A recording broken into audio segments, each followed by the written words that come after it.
আমি রামনারায়ণ গৃহস্থের অমৃত কথা চ্যানেল থেকে আপনাদের কাছে এসে গেছি। এই যে দেখুন, আজকে একটি নতুন ভিডিও নিয়ে এসেছি।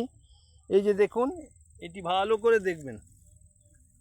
এই ব্যাংকটি বুঝলেন, আজ সকালে অ্যাক্সিডেন্ট হয়ে মারা গেছে। এই যে ট্রাক্টর যাচ্ছে, আপনাদেরকে দেখালাম যে রাস্তা, এই যে রাস্তা মানে মাঠের থেকে ধান তোলা হচ্ছে, আর এ গো বেচারি বুঝতে পারেনি, যার ফলে একদম পড়ে গেছে এবং মারা গেছে। এর আত্মীয় পরিজন যারা যে যেখানে ছিল সবাই এসে ক্যাঁ ক্যাঁ ক্যাঁ ক্যাঁ করে আওয়াজ শুরু করেছে।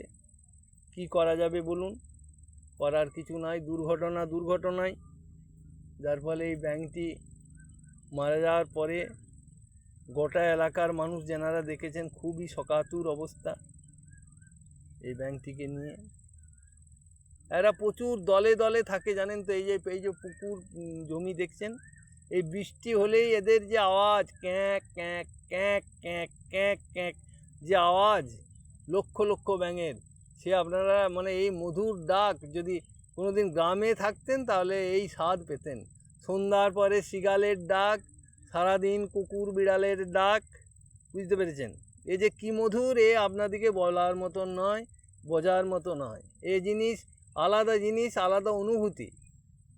দেখুন, তাই আগেকার দিনে জ্ঞানীজন বলতো, আপনি যাকে আনবেন সে হয়তো একদিন আপনার কাছ থেকে চলে যাবে, কিন্তু তাকে ফিরিয়ে আনার জন্য আপনার বুদ্ধি থাকতে হবে।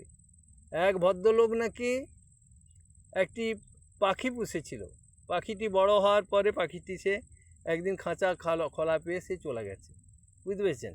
তারপর সে একটি কাঠবিড়ালি পুষেছিল, কাঠবিড়ালিটাও চলে গেছে। উনি দুঃখের সঙ্গে বসে আছেন, তখন এক জ্ঞানীজন বলছে যে ওরা সব ফিরে আসবে। বলছে না, আজ 3 বছর গেছে ফিরে আসে নাই। তারপরেতে তেনাকে বলা হলো যে তুমি একটি গাছ লাগাও। যেই গাছটি লাগালো 1 বছরের মধ্যেই দেখলো কাঠবিড়ালিও ফিরে এসেছে, পাখিটাও ফিরে এসেছে। কিন্তু এই ব্যাংকটি আমাদের কাছে আর কোনো দিনই ফিরে আসবে না। এই যে দেখুন, খুব দুঃখজনক। গোটা গ্রামেরই একটা দেখে শুনে মন খারাপ হয়ে গেছে। আর যার টলিতে অ্যাক্সিডেন্ট করেছে সে তো ক্ষমা প্রার্থী। সে বলছে কি করে বুঝবো বলুন, এর নিচে যে এরকম ব্যাংক ছিল আমার জানা নাই, বুঝতে পেরেছেন? এবং এই রাস্তাটি এই যে আপনাদেরকে দেখাচ্ছি পুরো আছে। আর এটি হচ্ছে এই যে ট্রাক্টর, যে বুঝলেন ধান বওয়া হচ্ছে, এই যে কাদা, এই এর তলেতেই মারা গেছে।